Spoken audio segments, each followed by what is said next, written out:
नमस्कार। आप सभी का एक बार पुनः स्वागत है। आज की क्लास में हम भारत के भू आकृतिक विभाजन के बारे में चर्चा करेंगे। भारत को 6 मुख्य भूभागों में विभाजित किया गया है उनकी धरातलीय विभिन्नताओं के आधार पे। सबसे पहले आप जो ब्लू कलर में देख रहे हैं ये भारत का हिमालय पर्वतीय क्षेत्र है। आप सब इससे परिचित भी हैं कि भारत के उत्तर में हिमालय है। इसका विस्तार जो है यहाँ जम्मू कश्मीर से इधर पूर्व दिशा में और जो अरुणाचल प्रदेश है वहाँ तक है, और उसके बाद ये दक्षिण की तरफ मुड़ जाता है जहाँ से ये मिज़ोरम में त्रिपुरा यहाँ तक है, मेघालय में भी इसका विस्तार है। उसके बाद उत्तरी भारत का विशाल मैदान है जो यहाँ मानचित्र में हमें हल्के ग्रीन कलर में दिखाई दे रहा है, जिसे भारत का विशाल मैदान कहा जाता है, जो गंगा और ब्रह्मपुत्र नदियों के द्वारा जो हिमालय क्षेत्र से काट करके जो अवसाद लाया गया उसके जमाव के से निर्मित हुआ है। काफ़ी उपजाऊ मैदान है। वो भारत का सबसे अधिक जो जनसंख्या घनत्व है वो भी इसी उत्तरी विशाल मैदान में पाया जाता है। इसके बाद आता है प्रायद्वीपीय पठारी एरिया, जो इसमें ऑरेंज और पर्पल कलर में दिखाया गया है। ये काफ़ी पुरानी चट्टानों से निर्मित पठारी एरिया है जो जिसका निर्माण लावा युक्त जो मिट्टी है उससे हुआ है। बहुत पुराने समय में यहाँ पे दरादी लावा का उद्भव हुआ, जिससे इस लावा का यहाँ पे जमाव हुआ और इस पठार का निर्माण हुआ। काफ़ी खनिज संपदाएं इस पठारी एरिया में पाई जाती हैं। इसके पश्चात तटीय मैदान है। ये पश्चिमी तटीय मैदान है और ये जो येलो कलर में दिखाई दे रहा है ये पूर्वी तटीय मैदान है, जिनका विस्तार ये समुद्र तटीय इलाके हैं, जिसमें बंगाल की खाड़ी के जो तटीय इलाके हैं उन्हें हम पश्चिमी तटीय मैदान के नाम से संबोधन करते हैं, और जो अरब सागर के साथ में लगते हुए तटीय इलाके हैं उनको हम पूर्वी तटीय मैदान से संबोधित करते हैं। इसके बाद नेक्स्ट भाग आता है भारतीय द्वीप। बंगाल की खाड़ी में अंडमान और निकोबार द्वीप समूह है और अरब सागर में लक्षद्वीप समूह है। तो ये विभिन्न जलवायु विशेषताओं, धरातलीय विशेषताओं के आधार पे और सांस्कृतिक विशेषताओं में भी यहाँ पे विभिन्नताएं देखने की मिलती हैं। इस आधार पे इनको 5 भागों में मेनली डिवाइड किया गया है। अब हम इनका एक एक करके विस्तार से अध्ययन करेंगे। सबसे पहले हम देखते हैं हिमालय रीजन। हिमालय पर्वत समूह जो है वो भारत के उत्तर में स्थित है। ये पूर्व से पश्चिम में फैला हुआ है और पश्चिम में ये सिंधु नदी का जो महाखंड है वहाँ से स्टार्ट होके और पूर्व में ब्रह्मपुत्र नदी की महाखंड तक फैला हुआ है और इसकी लंबाई 2400 किलोमीटर है। इसका आकार जो है वो धनुषाकार है। इसके उत्तर में तिब्बत का सर्वोच्च पठार और दक्षिण में जो अपना उत्तरी भारत का विशाल मैदान है वो स्थित है। इसकी चौड़ाई कश्मीर में अधिक है, पश्चिमी हिमालय में अधिक है बजाय पूर्वी हिमालय के। पूर्वी हिमालय में अरुणाचल प्रदेश में इसकी औसत जो चौड़ाई आती है वो 200 किलोमीटर तक है और कश्मीर में ये औसत चौड़ाई 500 किलोमीटर तक है।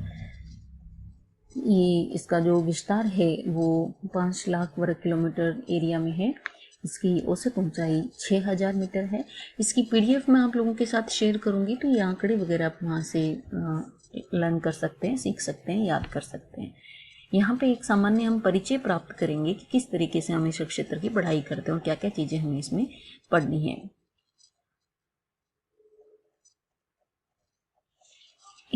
इसका जो भौगोलिक वर्गीकरण है उसको थोड़ा सरल करने के लिए हम इसको कई हिस्सों में बांट के उसका अध्ययन करते हैं। तो सबसे पहले हम इसको डिवाइड करते हैं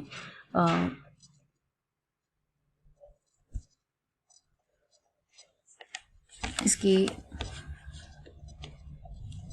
जो सबसे ऊपर वाला हिस्सा है जिसकी हाइट भी अधिक है वह वृहद हिमालय या आंतरिक हिमालय जिसे हम कहते हैं, ग्रेट हिमालय। ये सबसे ऊंची और दुर्गम श्रेणियां हैं।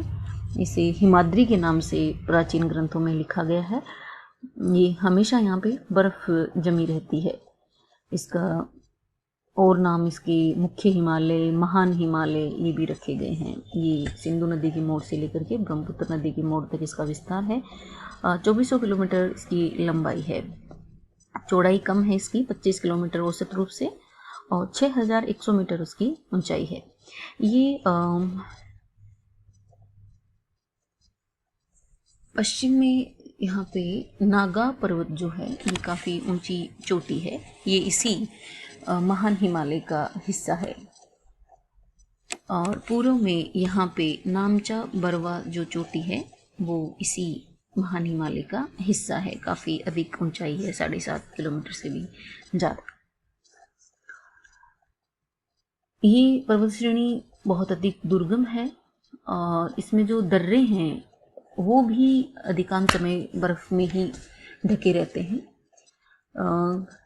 जो दर्रे हैं उनकी हाइट भी काफ़ी है। कश्मीर में जो वुडगिल दर्रा है, जो जिला दर्रा है, हिमाचल प्रदेश में बड़ा लच्चा, शिपकिला, उत्तराखंड में थांगला, नीतिला, लिपुलेख दर्रा, सिक्किम में नाथुला, जिलपलो, ये दर्रे ये यहाँ मुख्य हैं।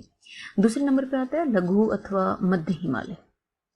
इसे हम हिमाचल श्रेणी भी कहते हैं। ये जो महान हिमालय है इससे दक्षिण की ओर ये लघु हिमालय अथवा मध्य हिमालय है।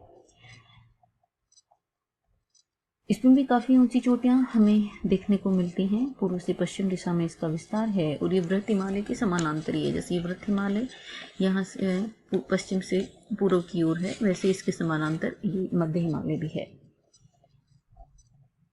ये इसका जो दक्षिणी ढाल है वो उत्तरी ढाल की अपेक्षा ज़्यादा तीव्र है, तो इस पे जो चढ़ाई की जाती है वो इसके उत्तरी ढाल की ओर से की जाती है।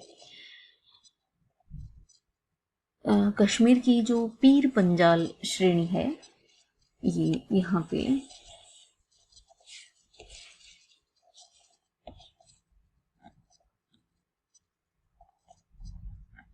ये वाली ये कराकोरम श्रेणी है, ये पीर पंजाल श्रेणी है, ये जास्कर श्रेणी है। तो पीर पंजाल जो श्रेणी है ये इसी का विस्तार है, काफ़ी महत्वपूर्ण है। ये श्रेणी झेलम और व्यास नदियों के बीच में है और यहीं पे धौलाधर श्रेणी भी है। यहाँ पे बनिहाल एक प्रमुख दर्रा है जिससे होकर के और जम्मू कश्मीर सड़क मार्ग जाता है। कई घाटियाँ भी हैं यहाँ पे। इसके पश्चिम में ही कश्मीर घाटी है, इसी मध्य हिमालय में काठमांडू घाटी है जो कि नेपाल में है, और हिमाचल प्रदेश की जो कांगड़ा और कुल्लू घाटी हैं वो भी काफ़ी फेमस हैं। जो भारत के अधिकांश स्वास्थ्यवर्धक जो स्थान हैं जैसे शिमला, मसूरी, डलहौजी, नैनीताल, दार्जिलिंग, ये सभी इसी मध्य हिमालय में स्थित हैं। इसके बाद नंबर आता है शिवालिक श्रेणी का। ये यहाँ पे जो हमें खंडित श्रेणी के रूप में दिखाई दे रही है इधर, ये शिवालिक रेंज है। ये लघु हिमालय के या मध्य हिमालय के दक्षिण में है, पूर्व से पश्चिम दिशा में फैली हुई है। ये काफ़ी छोटे आकार की है, इसलिए इसे हम उप हिमालय भी कहते हैं। हिमालय प्रदेश की ये सबसे बाहरी श्रेणी है दक्षिण की तरफ, और इसके फिर नीचे बाद में दक्षिण अपना भारत का उत्तरी मैदान स्थित है। ये आसाम और आंध्र प्रदेश में भी यहाँ पे दिखाई देती है।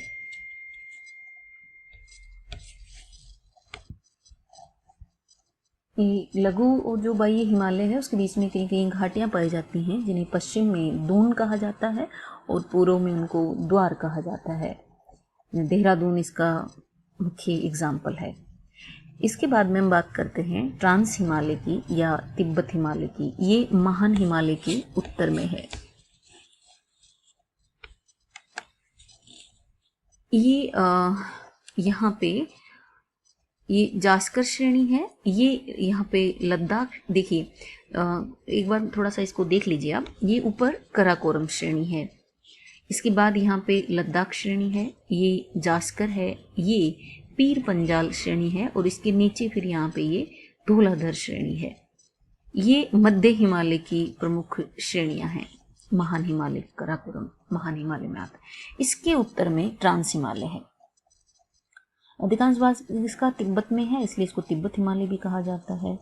और इसमें अनेक पर्वत श्रेणी हैं, जिसमें लद्दाख है, जास्कर है, कैलाश है, काराकोरम है, ये सब इसमें शामिल है।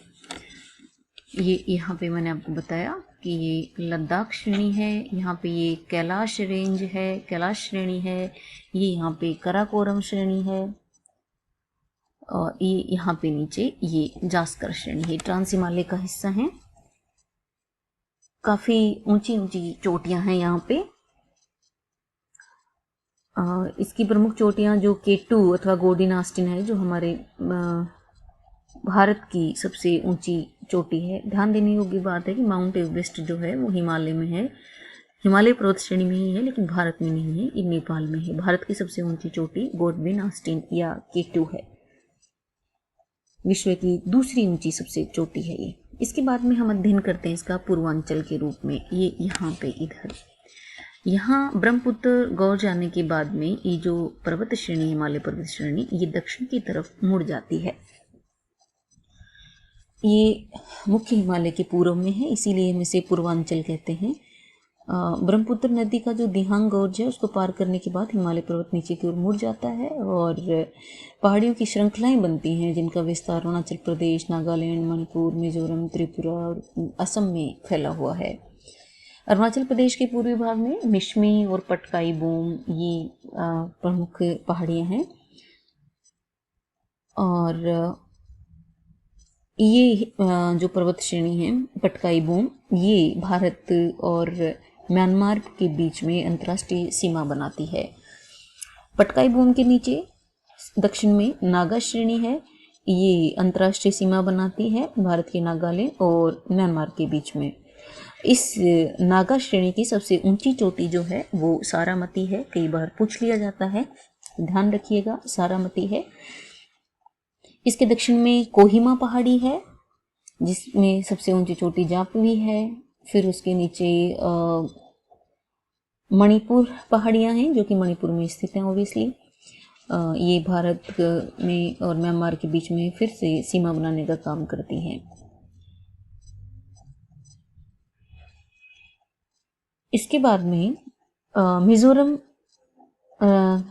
राज्य की जो मिजो पहाड़ियाँ हैं और इनके पश्चिम में त्रिपुरा पहाड़ियाँ हैं, ये दक्षिणी भाग है। यहाँ पे मिजो पहाड़ियाँ हैं मिजोरम में और यहाँ इधर त्रिपुरा हिल्स हैं। इसी पूर्वांचल का एक और भाग है जो कि मेघालय में है। इसमें 3 प्रमुख पहाड़ियाँ हैं, गारो, खासी और जैंतिया।